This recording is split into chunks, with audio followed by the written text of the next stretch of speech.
I'm in pain. I'm kind of sad. But it's not about me. It's about the Creator. And I know that if I'm feeling this way, that He is feeling this way, because He is the one that sees what takes place in the dark. He needs no light to see it. And so if I see just a glimpse of the piece and He sees the whole, then what I'm feeling is nothing. And I say that to say, do not and stop taking things personally, because it's not about you. It's not about me. It's about Him. And so what topics I discuss or other people discuss, take the topic for what it is instead of internalizing it as yourself.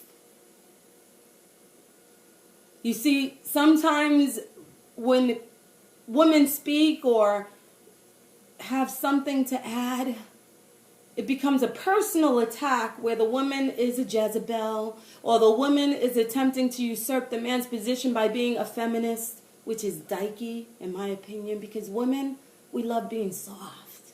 We love being gentle. We love the image of strong men, but we don't love butchery. And what is being lost to the nation, to the world, is the fact that we are thinking that everything is about us. We are living so much in the flesh that we remain Jacob, and we are not Israel.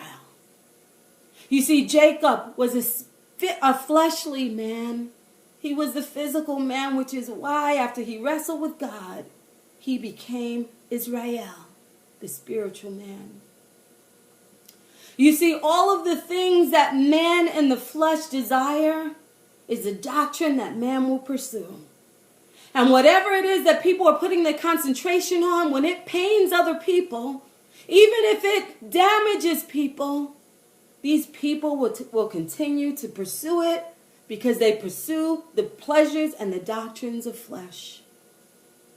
For these doctrines have no benefit to a nation, but these doctrines allow to thrive something that is of the lower nature of man, that will bring down the weak, those who have just learned who they are, and will draw in those of a lustful nature as the very reason for them to put on the law.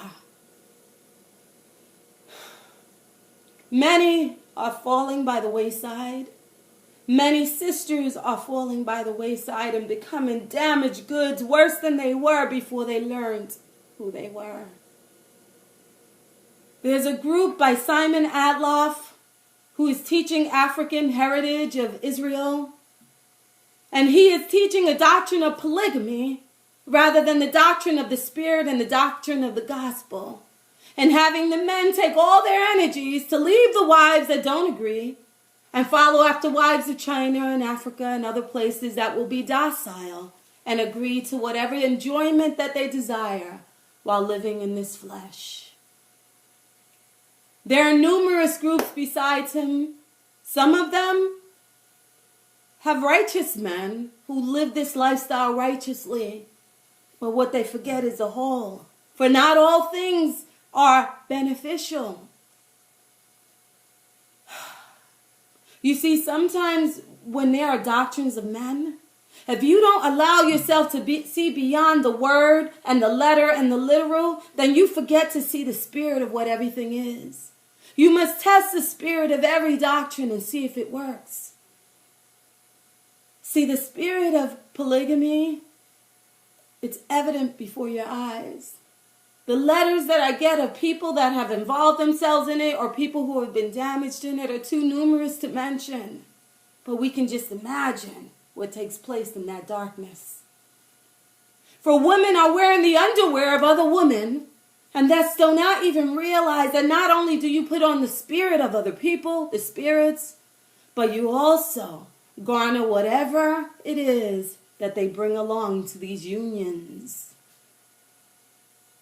Some have participated in things worse than they did before they came into this truth. Some are abandoned. Some have children that they are left to support. And so some call this nation building, but it is really nation demise. For what is beneficial to some is not beneficial to the whole. And sadly, what is happening is that these doctrines of fallen angels, which I am not ready to share with you on polygamy at this time, but eventually I will, I pray, if the Father is willing. But this doctrine of polygamy is not of the Creator, and it never was of the Creator. And because of that, many are being lured into this heritage because they believe they are putting on the heritage of their ancestors. But it is really the desire of lust and the desire to live metaphysically in the lower nature rather than rising to the spirit. And this is why I say that many are living by the books. Many are living by the letters of these books that they're reading, but they're forgetting the spirit. And so when you are just reading the letter of these books, but understand not the spirit, then you are not uplifting the book at all. My heart goes out to many sisters who are suffering. Many of you I know the mentality. I know how it feels to be someone who lived in the world. You're regretful of all the horrible things you did before you learned who you were. And because you're so remorseful and saddened, you have changed your life and now you seek the approval of the men you idolize. For you want someone to tap you on the back and say, good job, you are a virtuous woman. And in doing so, you are losing yourself. You see, there is a higher nature to ourselves, for the kingdom is within us. But as long as we live down in the kingdom, then we will continue to live in these worlds where people are being sacrificed and being re-yoked to the bondage of the idols that are men. And thus the doctrines no longer become the gospel of the Spirit of Christ or the Spirit which you believe that you read in your scriptures, but they become the doctrines of men and women. Thus, when you test these spirits, what good are you reaping from it? Do you see good? How about Demona? How about Simon Atloff's group? How about all of those groups that desire to live in these lower chakras? And this is why I keep stressing the need to go beyond what is written and the need to get the keys to open up the seals, because when you get into the metaphysics of it all, then you will start to honor the gift that the Creator gave us when it becomes the man joining with the woman and the two becoming one flesh, which is what it was originally. And until we join the two flesh and those two become one, then we will continue to live in the lower heavens rather than rising up to the higher heavens. And without the tools of the higher heavens, there will never be a kingdom, and we will continue to wait for the last days to happen, and the woman will not give birth from her labor pains, but she will continue to be in contractions. We are idolizing men. We are continuing to entice the lower nature of our people.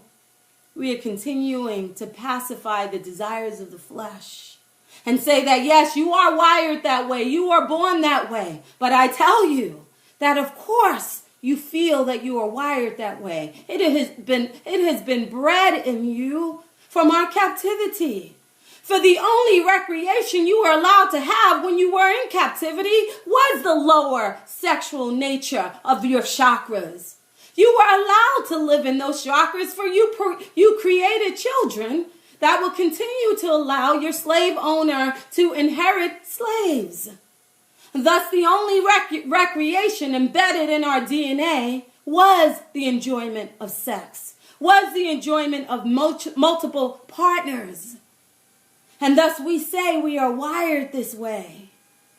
But yet the two shall become one flesh.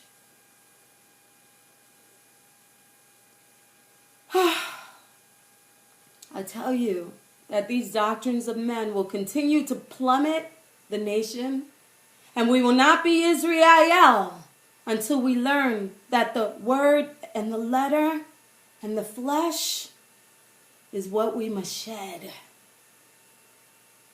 We must learn to rise to our higher nature.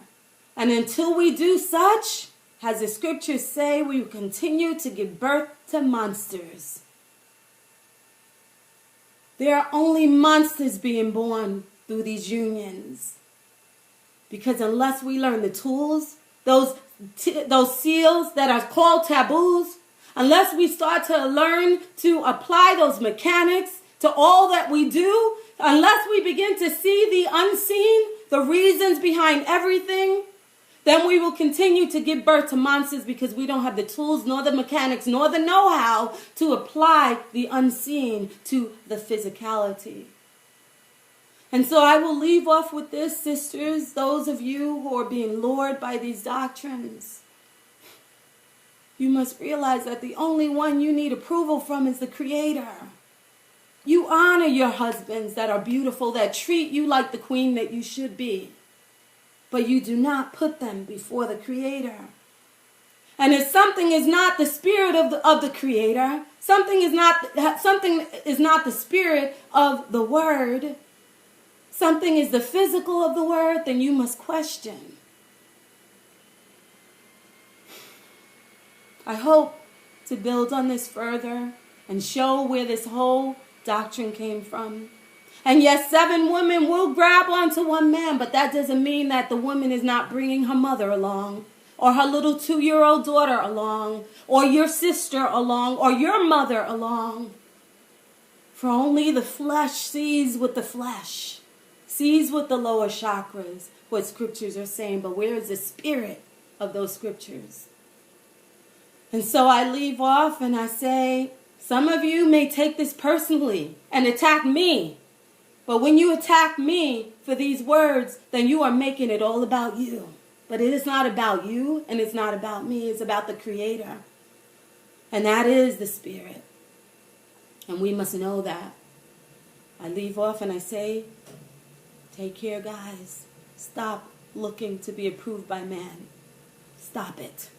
And when you stop looking to be approved by man, then it is only natural that people will approve of you, because if they are seeking after the Spirit, they will notice the Spirit in you.